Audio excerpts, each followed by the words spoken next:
James was the half brother of Jesus. So you'll see in Galatians chapter 1, it says, then after 3 years, Paul is saying, I went up to Jerusalem to visit Cephas and remained with him 15 days, but I saw none of the other apostles except James, the Lord's brother. So he's referred to in Galatians by Paul. From an occupation perspective, remember this was mostly like a family type occupation. If your father was a carpenter, all the children were carpenters. Anybody who's lived in India for a while knows that this family tradition normally just goes on, which was the case prior to like broad public education systems. From a journey perspective, remember that he did not believe. Jesus' brothers, none of them really believed in him. This is important because he was a skeptic. He did not believe, for it says in John chapter 7, verse 5, for not even his brothers believed in him. And again in Mark chapter 3, verse 21, and when his family heard it, they went out to seize him, for they were saying he's out of his mind. So this was the attitude of Jesus' brothers. This is the environment Jesus grew up in. From a journey perspective, of James. He had a radical conversion. You see in 1 Corinthians chapter 15, verse 7, it says, Jesus appeared to Cephas, then to the 12. Then he appeared to more than 500 brothers at one time. Most of them are still alive, though some of them have fallen asleep. Then he appeared to James and then to all the apostles. So you see the reference of James. So Jesus suddenly appeared to his brother, to his half brother. Notice also how James starts his epistle in James chapter 1, verse 1. He does not claim any relationship status, right? So that is the attitude that James brings in his book.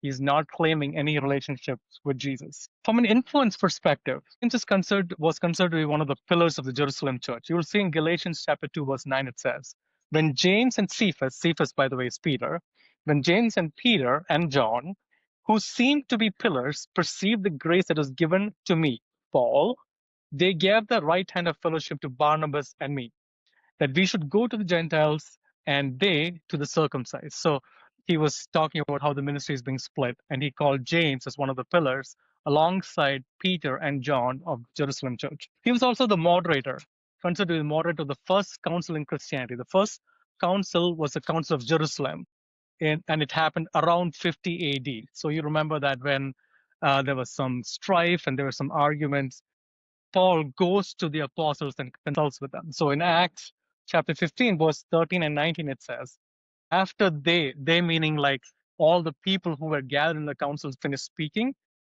James responds, brothers, listen to me.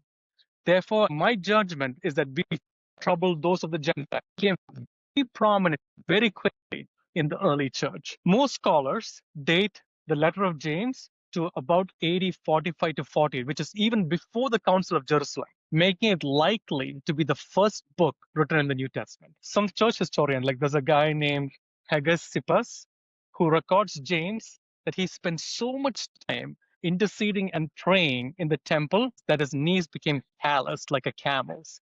That's how much he prayed and interceded. In his end, this is how he was martyred. According to Josephus and Eusebius, who's considered to be the author of the Christian, like a father of Christian historians, James was martyred in about AD 62.